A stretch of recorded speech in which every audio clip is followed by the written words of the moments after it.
Hello, everybody. Colin here. I just wanted to talk a bit about temper and how damaging it is to both yourself and the people around you. I have a bad temper. Um, I'm working on it. It's a lot better now, especially since I stopped smoking. I feel a lot more control. But temper's horrible. If you reach the point where you're so angry that you're saying things you don't mean, that you're blowing up, that you're hurting people, that's not healthy at all. Whenever you get mad, whenever you blow up like that, it pushes people away, pushes people that care about you away. You become defensive, you don't become logical, you don't become rational. There's something in my hair. Like don't you lose all like thought and you're just reactive. You're just reacting to the situation, or you're just reacting to what's going on around you. And that's not good. You need to be able to have thought. You need to be able to think about what's going on. You need to be able to think about what you're about to say. Because the thing about temper, when you get mad, when you get pissed off, you just, people lose trust in you. People lose hope. People hide things from you because they're scared about the way you blow up. They're scared about how you're going to react. And that ruins friendships, relationships, like it ruins opportunity. So every time you get mad, it's purely destructive. There's nothing constructive about getting pissed off at all. And you need to learn that. You need to learn how to look at yourself and be like, okay, I'm getting pissed off right now. I don't want to hurt this person. I don't want to ruin this opportunity. I don't want to, ruin myself. Because that's what you're really doing. It's a self destructive behavior when you get so mad, when you get so defensive. Sometimes you just need to hear what somebody is saying and think about it instead of react to it. And that's something I'm still learning. I'm not perfect. I'm not claiming to be perfect. I get mad. I don't have a good temper. Um, and it's better now, but it's still kind of there sometimes. I get mad. Or even with like sadness, like breaking down, like it's kind of the same idea where you're losing that rationality, you're losing that ability to think logically, and you just need to think about like how it's a loop. Like you're sitting there constantly looping. You're going through like stress, anxiety, whatever it is, and then you're getting mad. And then it makes it worse. And then you go through more stress, more anxiety, and then you get mad again, and then it makes it worse. It's an endless cycle that you need to stop. You know, it stop. Like you need to stop it, and it's not good for you. You need to like learn how to be positive. You need to learn how to like think more positively. Shit might suck. Life might suck, and you have a lot of reasons to be upset. You have a lot of reasons to think negatively. But think about the positives that you have too. You have a lot of positives in your life. Like maybe you have a pretty good job. Maybe you have a good, pretty loving family. Maybe like you have a car. You have a job. It could be as simple as that. Like a lot of people in this world don't have a car. They don't have a job. They're on the streets. At work, where I work at, I don't work in the best area. There's homeless people that I've gone into vacant apartments to work on them, and there's a homeless person sleeping in there, and I have to kick them out. And like in the bushes at one part of my work, you see wine bottles all over the floor. You see grass matted down from where they lay down. They sleep there. They live in the bushes. Behind the fence at one of the spots at my work, there's people that if you go behind the fence, it's kind of a hidden spot. You see a little, I don't want to say little like village community, but it's like maybe 2 or 3 people live there.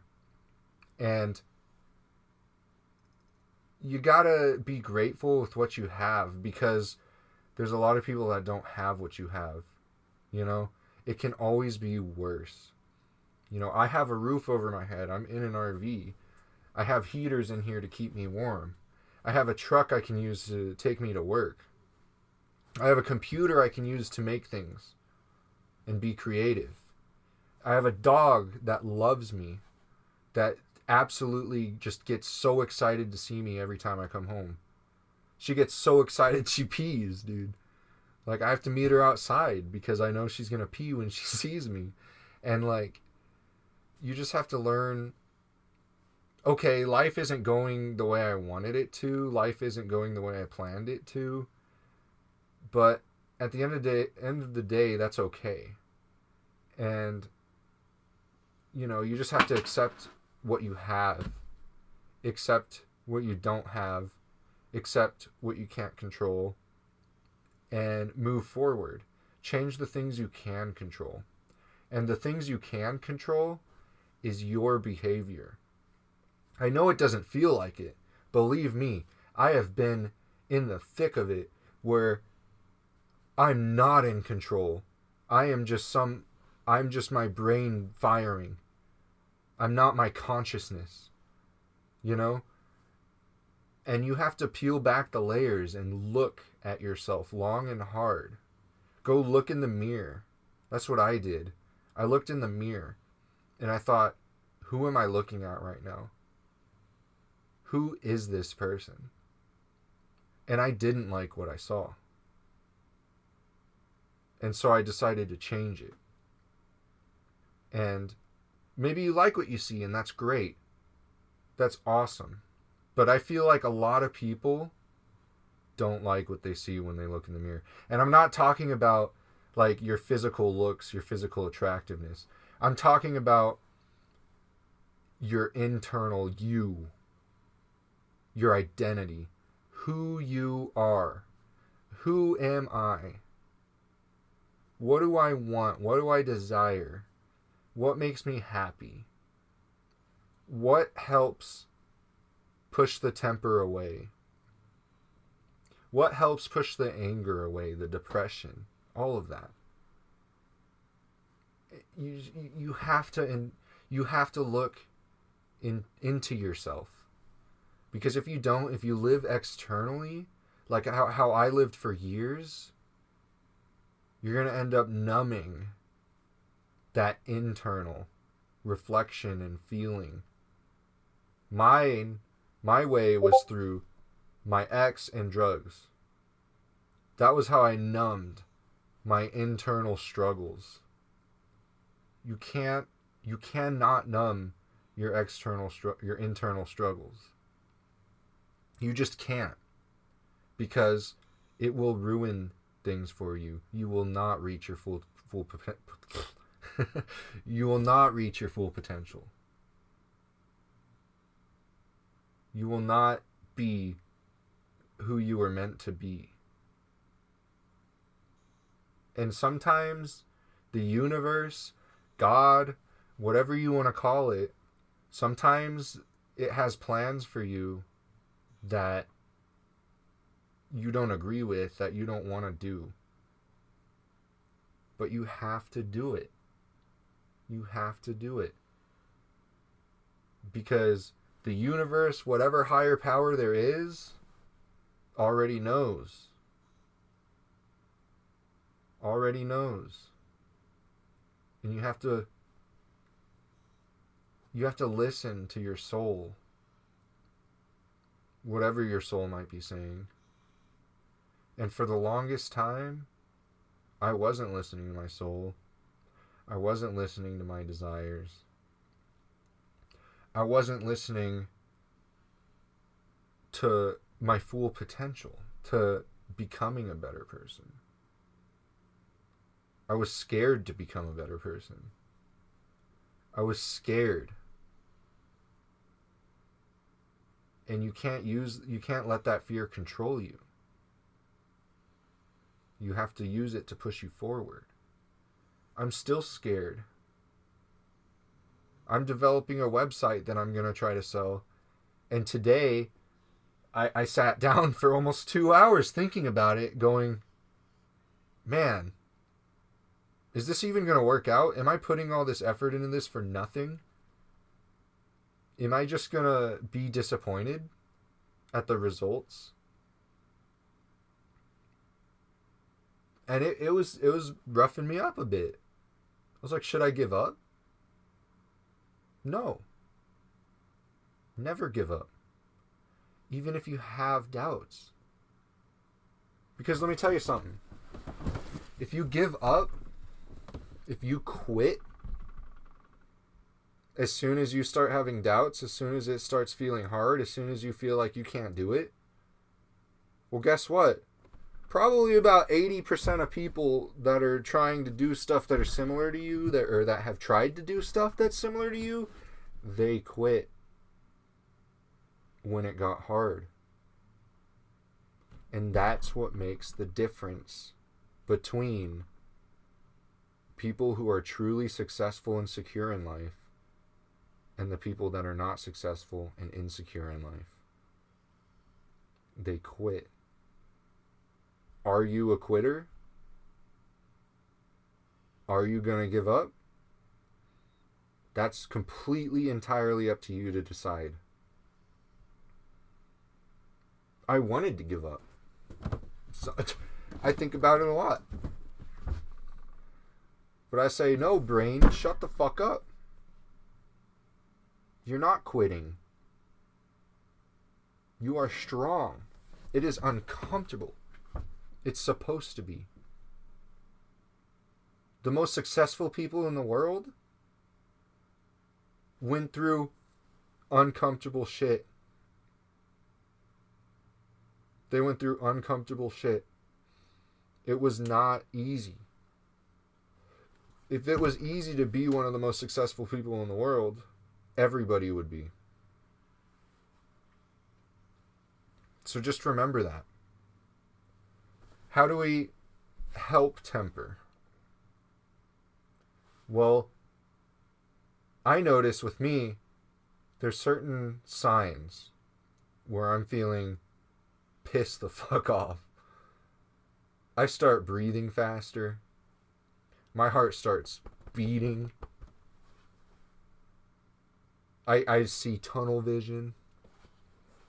I don't notice as many things around me. I'm hyper focused on the thing that makes me mad. And I get this weird feeling kind of in my chest and stomach. Almost like nausea. It's kind of almost like anxiety in a way, at least for me. And you have to recognize that. Because, and it can be hard to recognize. It really can. Especially when you're in the moment and you're getting mad. You're not thinking about that, but you need to. You need to. Because if you can recognize, oh shit, I'm getting pissed off. I might say something I don't mean. I might ruin this person's trust. I might fuck up this opportunity. You need to take a break. You need to interrupt the cycle. Go in private. Put one hand on your chest, one hand on your belly, and just...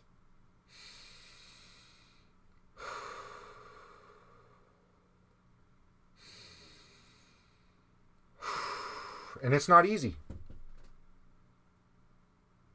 But that helps. At least it helps me. I'm just giving you what helps me. Everybody's different. Remove yourself from what is pissing you off. Just briefly, just for a little bit. And think. Because you do the most damage to yourself when you do not think. Just recognize your temper. You know, we as men in particular, a lot of men are, they hold things in. They don't talk about their feelings much. They don't, sometimes I feel like they don't even recognize their feelings. At least for me. But then again, I numbed them for so long, so I'm like still learning my feelings. But I think a lot of men, they have a bit of a temper to them. And you have to learn how to control it. If you want better opportunity in your life, if you want better friends in your life, if you want better partners in your life, you have to recognize when you're getting pissed off. Because as soon as you cross that line, it's really hard to come back from. When you cross that line of, I'm seeing red, I'm pissed off, it is really hard to come back from that. Because at that point, your brain hits like this anger mode, this survival mode, whatever it is, where you can't even think straight. And that is really hard to recognize while it's happening. And you know, it's funny, as soon as it's over, as soon as you're chilling by yourself again, or whatever happened, you're like by yourself again thinking about it, you're like, damn, I really shouldn't have said what I said. And I didn't even mean it. I was just pissed off. You don't want that. Recognize your temper. Anyways, that's about it. I'll catch you guys later.